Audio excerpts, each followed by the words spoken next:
Welcome to the Lead with Levity podcast. I'm your host, Dr. Heather Walker, and today we're diving into something I know a lot of us can relate to, especially if you're feeling that pull between wanting to lead and also maybe feeling a little burnt out. It's kind of like a juggling act. You've got all of these balls in the air, some are made of rubber, some are made of glass, and the trick is knowing which ones are going to bounce back if you let them drop and which ones will just shatter on the floor if you don't handle them carefully. Our guest today is Dr. Mira Brancu, and Dr. Brancu knows all about this balancing act. She's a clinical psychologist, the author of The Millennial's Guide to Workplace Politics, and a huge advocate for women in leadership. Dr. Brancu specializes in helping women define their own leadership style and really figure out, who do I want to be at work? And how do I show up in a way that's both real as well as powerful? We're going to talk about everything from navigating the glass cliff situation or situations to dealing with some of those invisible rules that we all bump into sometimes at work. So, whether you're already in a leadership role or you're aiming for one, or maybe you just want some insight into how to show up stronger every day, go ahead and grab your coffee, grab your tea, grab your energy drink, grab your water, whatever you need to hydrate.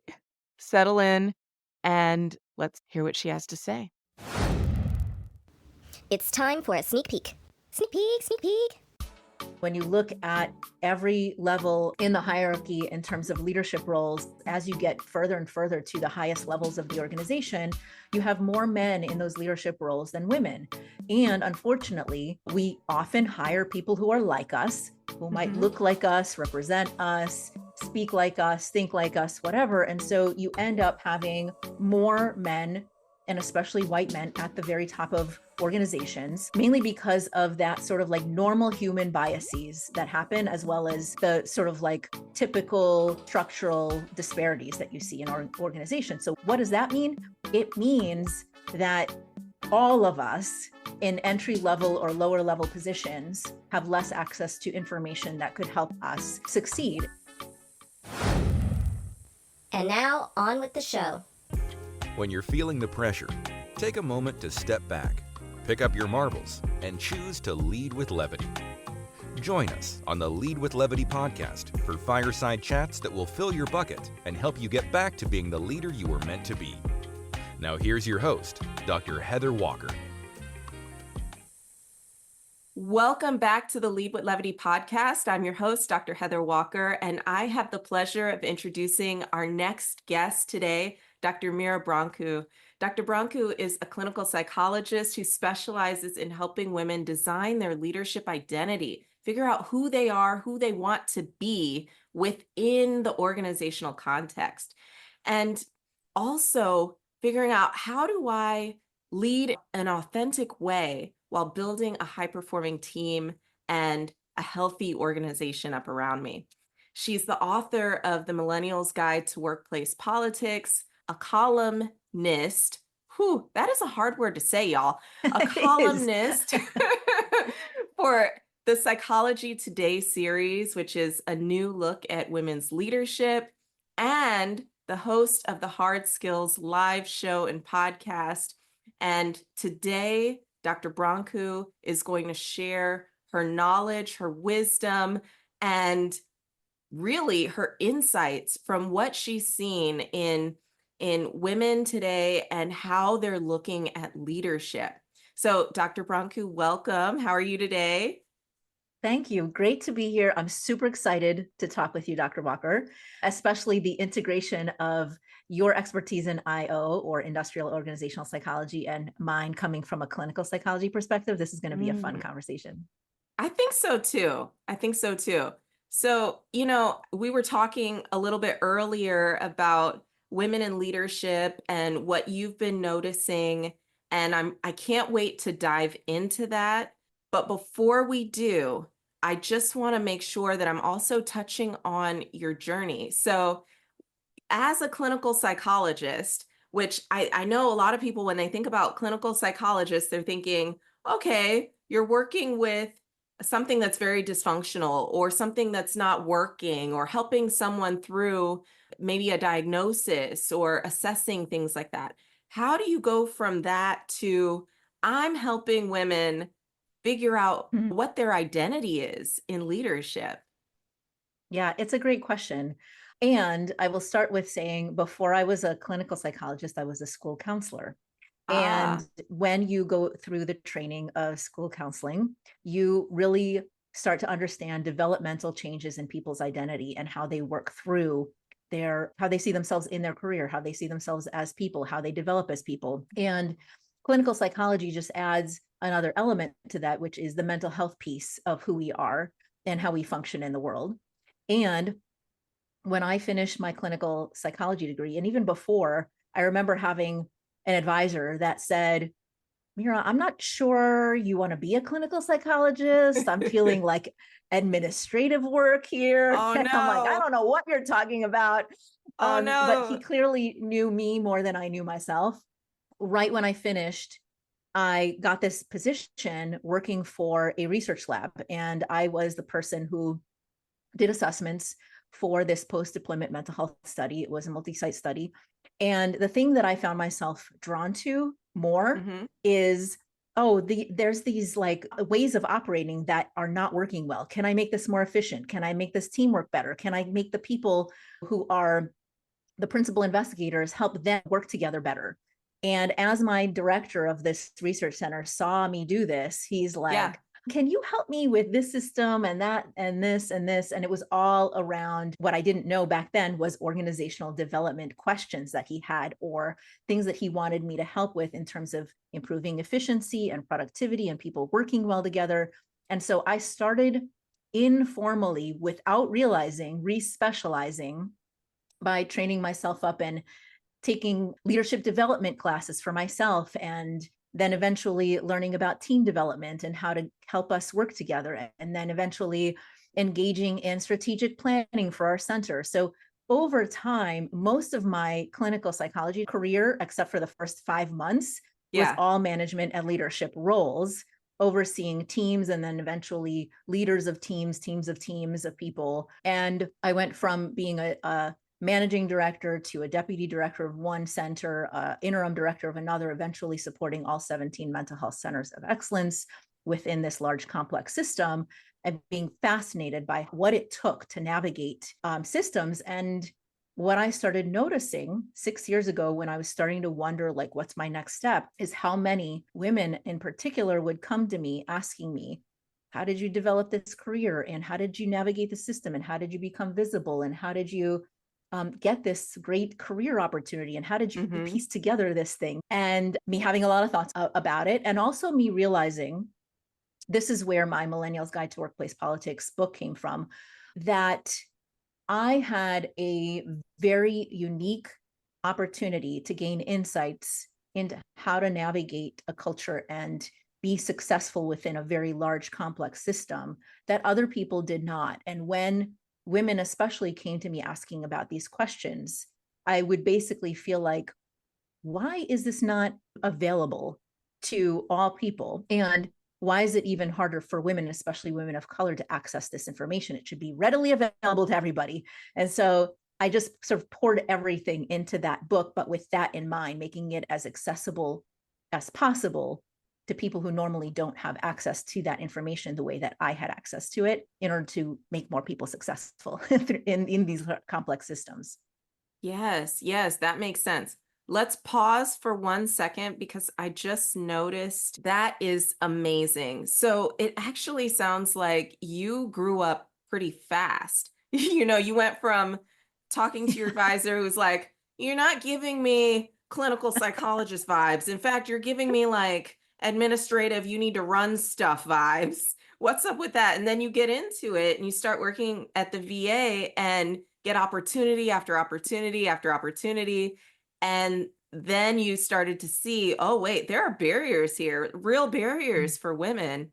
And that's when you launched into the Millennials Guide.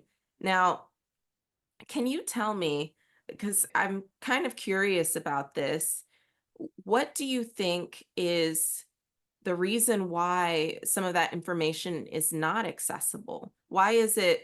So you're saying not only is it for women, women versus men, but also women of color. Why do you think that is not accessible to us?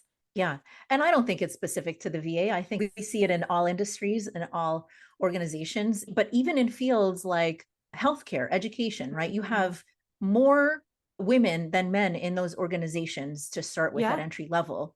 And when you look at every level in the hierarchy in terms of leadership roles, as you get further and further to the highest levels of the organization, you have more men in those leadership roles than women. And unfortunately, we often hire people who are like us, who might Hmm. look like us, represent us, speak like us, think like us, whatever. And so you end up having more men, and especially white men, at the very top of organizations, mainly because of that sort of like normal human biases that happen, as well as the sort of like typical structural disparities that you see in our organization. So what does that mean? It means that all of us in entry level or lower level positions have less access to information that could help us succeed. And I just happen to have fortunate position of having more direct access to the highest person in the organization, who happened to be an older white male, who happened to see things in me that I didn't see in myself, and wanted to sort of offer that mentorship and provide that information. I didn't realize until later how rare and unusual that was, to have access to that information. And so it's simply a function of how organizations are set up and who is at the highest levels to have access to information, period, to information that will help you succeed at those levels. Okay, so I have to dig into this just one more level, one more layer, if you don't mind. Yeah. Because I want to, if anyone's listening to this, they might be going in the same place that I'm going mentally.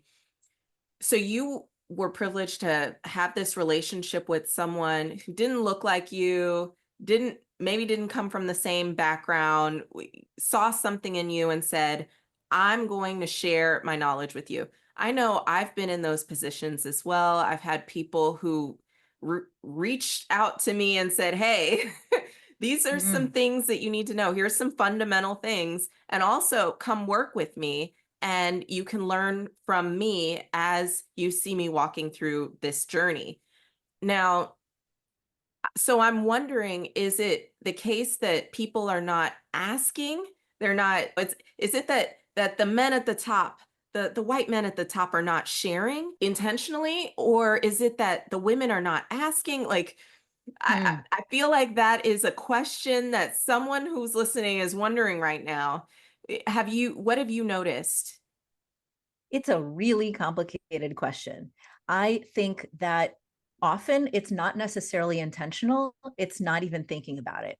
It's not thinking about how we're situated in a position of power and privilege, and how we can extend the offer to people who would benefit and share that information. When you have that kind of information, you don't even realize it's a privilege and a special access. You just assume everybody has it, Mm. because you've been in that world, right? Like everybody has it because you're in the world that everybody has it. Some of it is just like being able to realize who has access and who doesn't, and intentionally think to yourself, how can I, the way that I did with my book, like realize I had access to something and some kind of information that other people did not. Now, how can I share it? Like, what is the mechanism for me to be able to share it more broadly? Right. And just being a little bit more intentional about it, and recognizing that in yourself. Ooh, That's the person in the position of power that can do that. Right. yes. And then there is people who are not in that position, and may not even realize, like, what should I be asking? What should I be, is there even information that is not available to me? Right.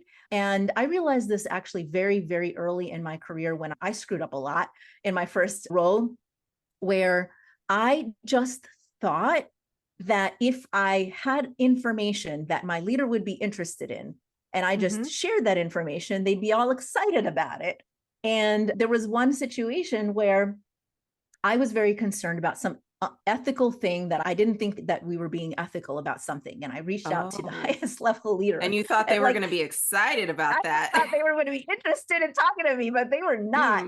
Mm. And my direct supervisor sat down with me and she's like, that was not well received. And I was like, oh, so a lot of it is just me realizing that there are unspoken rules around how Mhm. you engage leaders and how you spend some time understanding what their needs are and what their stresses are, and not make assumptions about like what should be telling them to do without having access to the information first, right? So then how do you get Mm. access to the information? Being able to sit on committees where you hear about what's happening is one way to do that. Volunteering for certain things where decision making happens so that you can understand how to connect the dots between what you're seeing and the decisions that are made first. And that has helped me a lot with like developing real relationships with leaders instead of either making assumptions or feeling like, oh, they wouldn't be interested or being intimidated. It's more about just developing relationships and helping other people get to know me a little bit better too. I think that's a really good point because one thing that I value and appreciate about younger generations, and honestly, this is available to all of us, but I see younger generations leading in this regard, Mm, is yeah. being more transparent and calling for transparency and information. And hey, how do I get to the next level? Hey, I see this issue. We need to address this. I've seen more than I can count young people come up just like you did and say, "Hey, there's an issue." And instead of it being received with gratitude, it's received as, "Well, who do they think they are? Who Mm, do they think yeah. they are coming to me, telling me about this? They just got started here." Or the junior person on the team, and without that relationship, without that rapport, without knowing how that connects with what the leader really cares about and what they're trying to do, they unintentionally create a situation where they're not going to get picked for the next promotion. They're not going to get picked for the next opportunity. And they don't even know why, but it's because Yeah. they rub people the wrong way. And so I love that you're calling attention to this. And it's all about a part of it is reading the room, right? But a part of it is also figuring out how can you build those relationships so that when it's time to bring these things up, it's natural and it's met with gratitude and not like, whoa, whoa, whoa, whoa. Yeah. And it Did I goes both ask for someone to ways. roast me today? That's right. And it goes both ways, having been in positions of leadership as well as not. In my first scenario, my first career, I did a lot of like assumption making and finger pointing, and you're doing this and you should be doing this instead, which is like not really appreciating how much thought goes into decision making at higher levels of very complicated demands on you, right?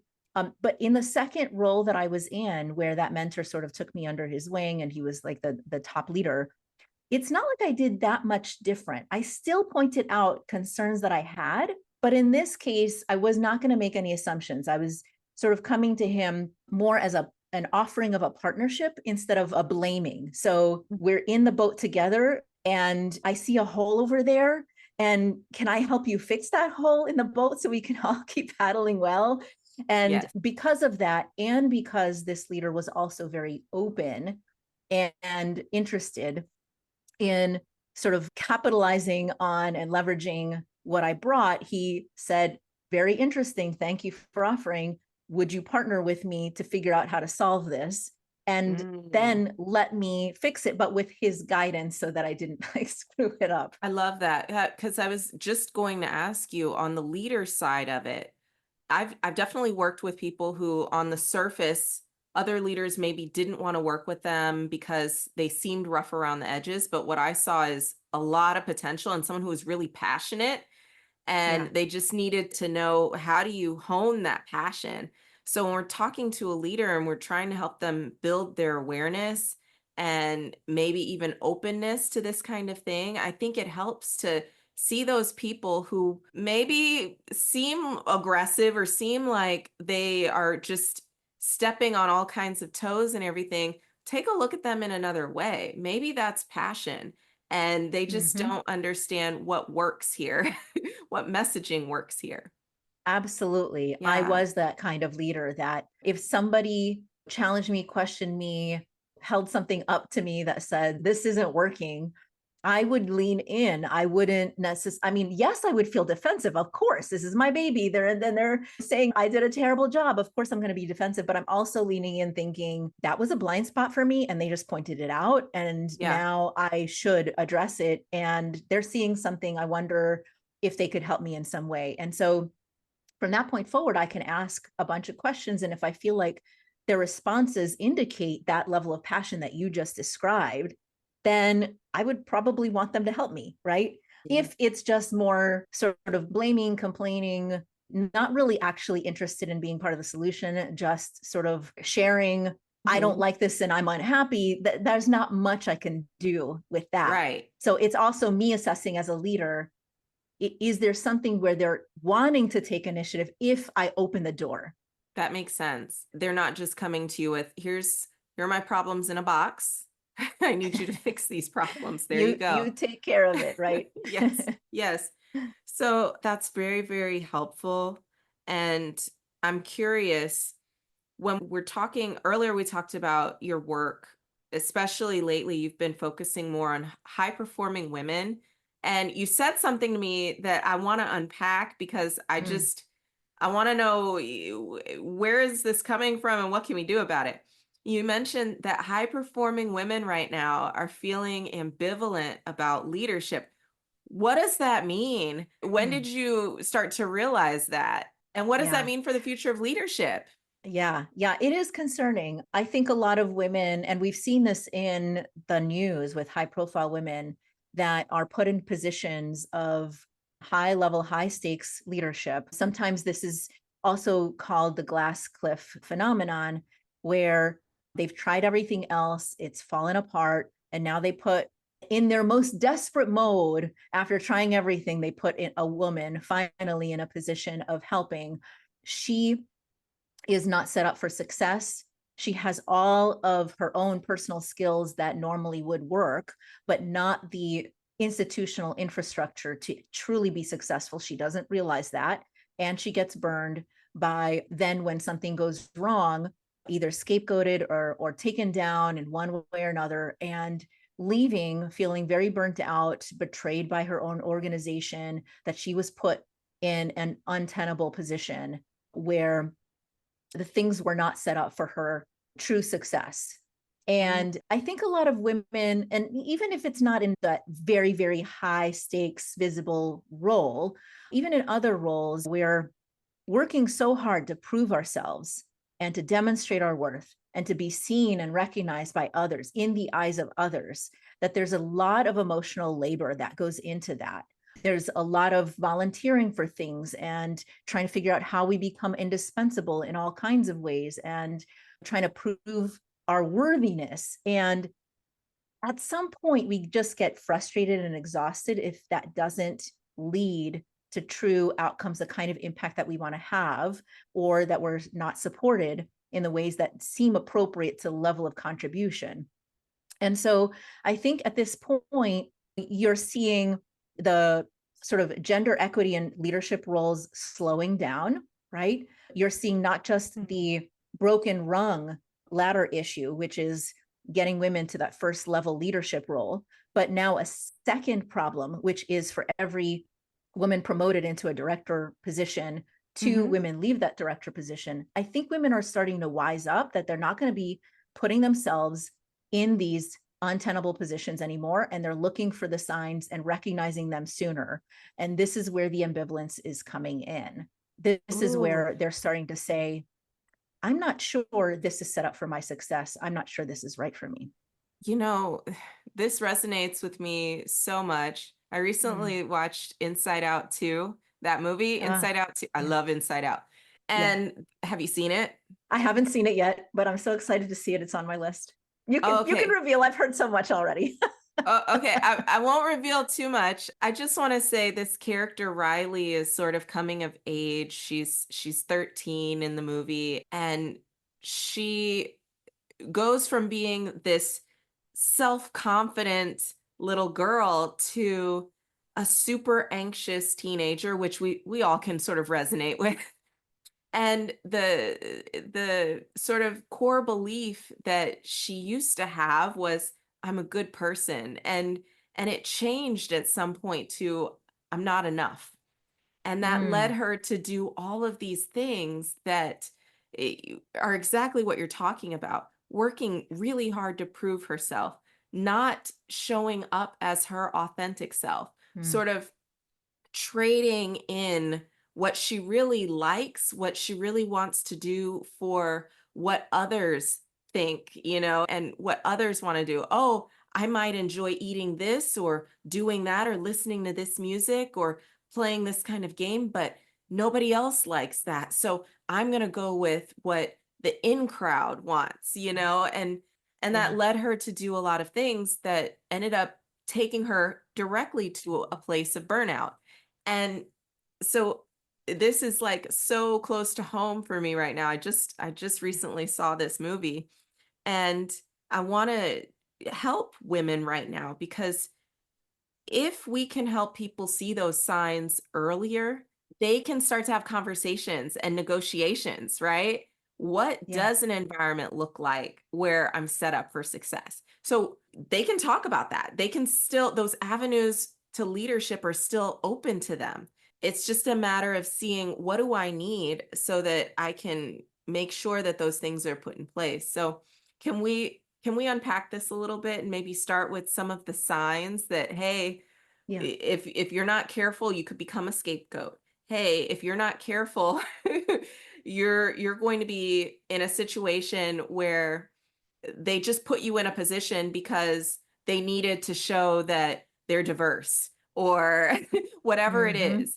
How would someone know? Because on the surface, everyone's excited for you and they're like, "Hey, I've got this opportunity. Are you interested?" Doors are opening left and right, and you're thinking, "Yes, yes, yes, this is the opportunity for me, for my family, more money, more power, more respect."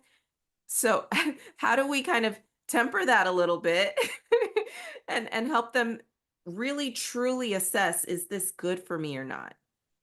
Yeah. So boy, I have a billion ideas in my head. I I'll know, I just share know. a few. I'll share a few. So, one is just recognizing when you feel kind of lost Mm, in who you are. So, here's like a vicious cycle that happens for women. And if you find yourself at like this sort of like later phase that I'm going to describe, this is one of those sort of signs for you to do something different. So, we start off and we're told like, oh, you're amazing, and let's give you some opportunities, and I really love your talent, and et cetera. And so you take on those opportunities and you do all the mhm, things, and then you get your first promotion and you're in that promotion, and then all of the things that worked before are no longer working.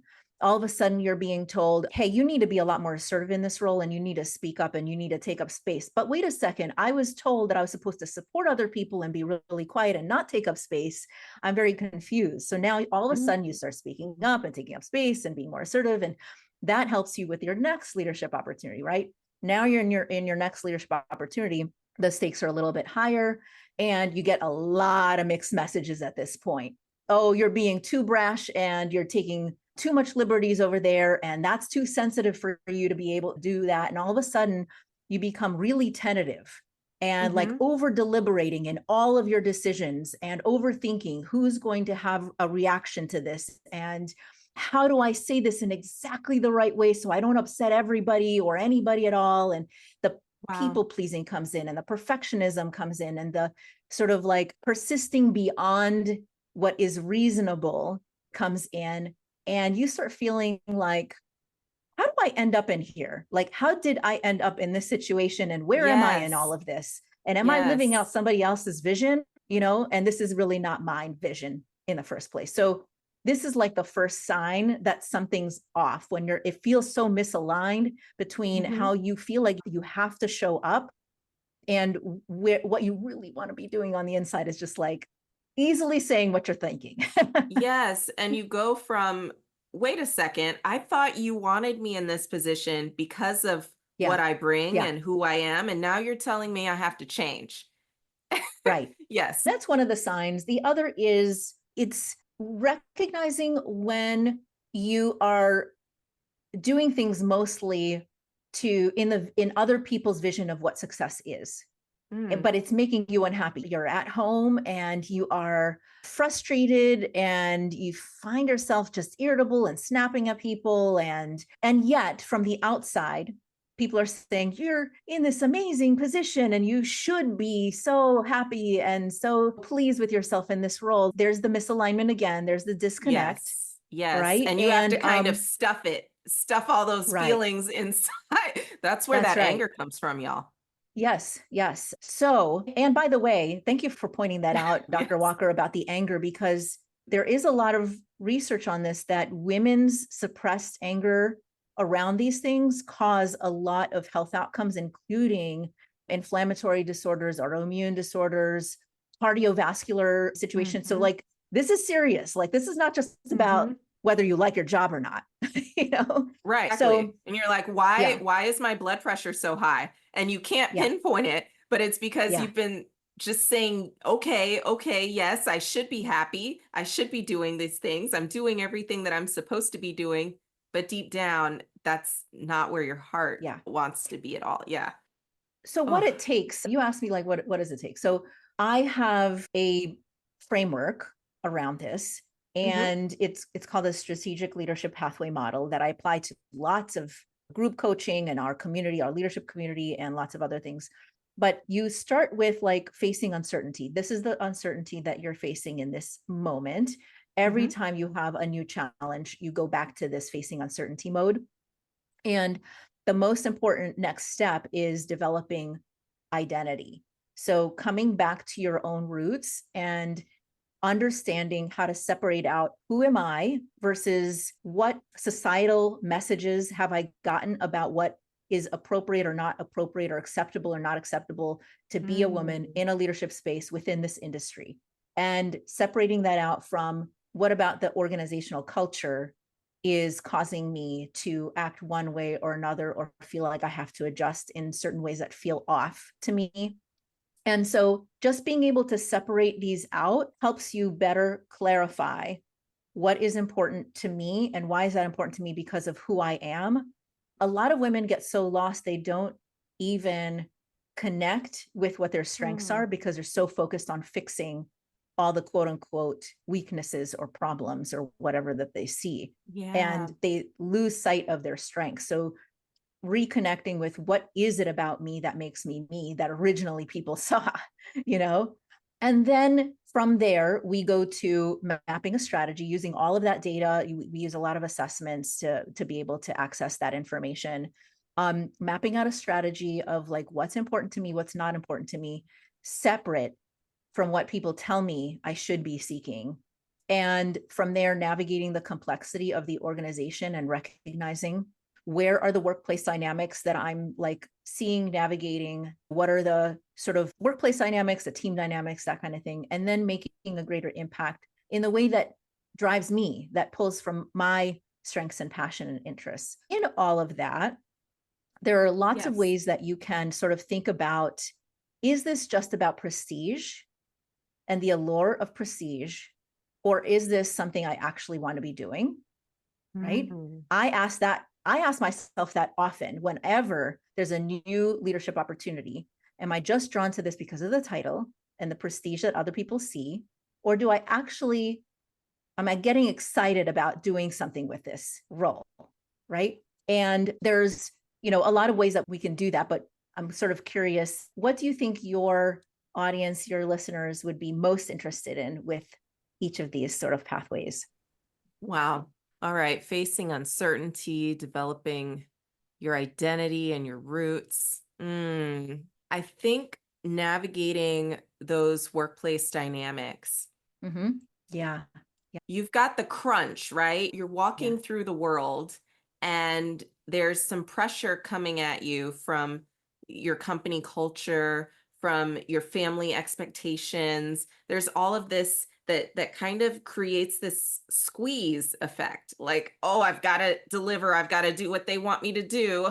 I'm going to brace myself for what comes next. So I think that that might be where we want to focus. Yeah, yeah. And you reminded me actually that I never answered your original question, but it connects to this navigating complexity and dynamics Mm. issue, which is how does somebody figure out whether they're facing a potential sort of glass cliff situation, or they're being set up, or it's not the right, opportunity for them. And a lot of that is recognizing that even if we're hyperachievers and we truly believe that we can achieve all the things, if we just dig in and persist, that we are not functioning in a vacuum, that there are those dynamics, the systems at play that influence our success. And evaluating, so I'll give you an example. I worked with this one leader who was in that situation. She was put in that position where she was digging in and trying to fix, and it just made it worse. It made it worse.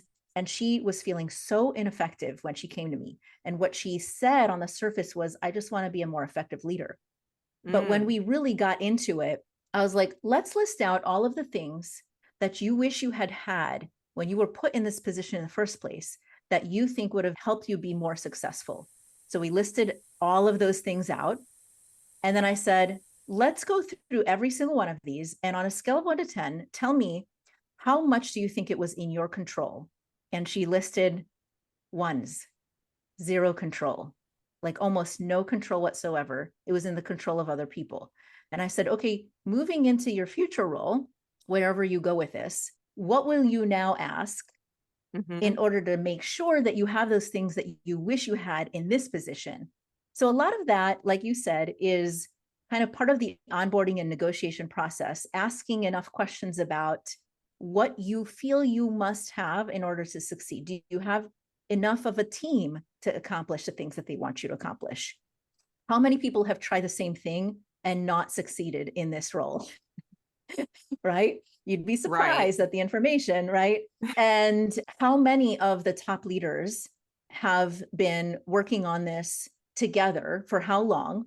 How much turnover is it in the top leadership roles that will affect whether you succeed or how you are seen? So it's all an environmental scan where you're evaluating the people support systems, the infrastructure, the resources available at your disposal to be able to do this. And if those are not in place or out of your control completely, and you can't negotiate to have those available to you, then I start questioning, is this really a place that is ready for me? Right, exactly. No, that is so good. And we can learn a lot from our past experiences, those past regrets that we've had, and really start to think about, okay, what continues to put me in a situation where I continue to step into these positions where I say, oh, I can make it work. I Yeah. find that that's another one. If you tell yourself, I Yes. can make it work, you might want to take a look at some of these factors that she's talking about here, because yes, you might be able to make it work, but you might also need to recognize that the odds are stacked against you. And if things don't work out in the way that you want it to work out, give yourself some grace and some forgiveness in that as well. That's right. And there are other things about your own personality. Am I a rescuer type? Do I always find myself wanting to fix all of the other Mm, people's mess ups? And what does that mean about me? And why am I sort of leaning into that? And if so, that's not necessarily a bad thing if you're racing towards a fire where everybody else is running away. But do you have all your equipment and gear and your team with you? Or are you all by yourself charging in and putting yourself in harm's way unnecessarily? right, right. Are you always the one sticking your neck out there? Yeah. That is so good. So I think that's going to count as our scenario today, Dr. Brancu. Okay. That was an That sounds excellent good. scenario. Now, I want to ask you, how do you ensure that you're bringing a little bit of levity into your life, into your world and the work that you do with your clients? Yeah. I do use humor a lot. Even when I'm working I work with a lot of teams, and not always teams that are working well together. And even then, in most cases, I feel like I could just point something out with humor and they'll receive it better. And then we'll all have a good time and then we can Hmm. address it. Has that effect on people? Yes. Yes, yes. It puts your guard down. And that also means that I don't always take myself that seriously, or the position or the role that seriously. I feel like there's already plenty of pressure that we experience. We don't need to pile on more pressure that is, just from ourselves. So just like thinking about, what are my expectations here? Are they too high? So, and I would say, like, for 10 years, one thing that I did, it was like a mantra, a practice, was to say to myself, good enough is good enough, Mira. Good enough is good enough. Let it go. And Mhm. it sort of like helped me let go of perfectionism, because it was completely unnecessary and self-sabotaging, and just like accept that sometimes it is what it is and nothing bad happens. When you're a hyperachiever, by the way, good enough is like an A minus instead of an A plus plus. This is very true. This is very true. I'm so glad you said that because I'm a recovering perfectionist myself, and Uh-huh. I learned a trick from one of my colleagues. I just admired this thing that she did so much. So whenever there's a typo or something, instead of getting down on herself and getting upset or getting defensive, she would just say, "Good catch," and move Nice. on. Good catch. Yes. And that brought her closer to the person who caught whatever it is, that she missed. But also it freed her from having to say everything has to be perfect. And this woman was amazing. Like, everything usually was perfect. So if Mm. there was Yeah. anything, it is a good catch. So for anyone out there who's listening and you're like, how do I do that? Start to pull that into your vocabulary. Just good Absolutely. catch. And I Hmm. would also say, like, the more you get to know yourself and what drives you and energizes you, the more you can really intentionally think about how to structure how you work around that. So for me, Yes. I know that I need sort of creativity and innovation in my life. And when I don't have that, when I do things kind of in a rote way, I get more irritable, more annoyed, more sort of feeling stuck. And so I'm constantly infusing creativity and innovation wherever I can, even in like Mm. just my routine team development. Will Those slides will always look a little bit different depending on the team, and I try to get to know the team really well in what Yes. they're trying to achieve, all not just to meet their needs, but also my need for creativity and innovation, right? So a lot of that is also a piece of me pulling out and infusing what drives me into as much as I can do. Ooh, I love this. So, what is on the horizon for you, Dr. Brancu? What's coming up? Yeah, so I have been working and building up this leadership learning lab and community for women and allies in leadership who work in disrupted and learning and innovation spaces. So Hmm. that's education, healthcare, STEM, and tech.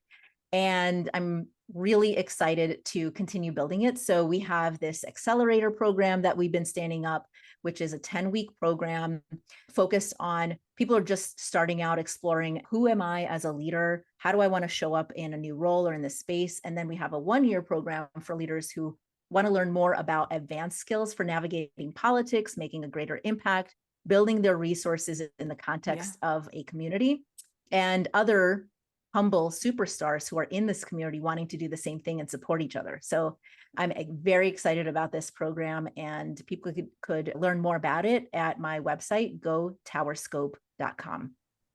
Ooh, thank you. Thank you. Yeah. GoTowerscope.com. I'm excited for this accelerator. It sounds fascinating. Dr. Brancu, thank you so much for joining us today. Do you have any last words, any final words before we go? One last thought is, all of the things that I've been sharing come from one thing: taking time to reflect.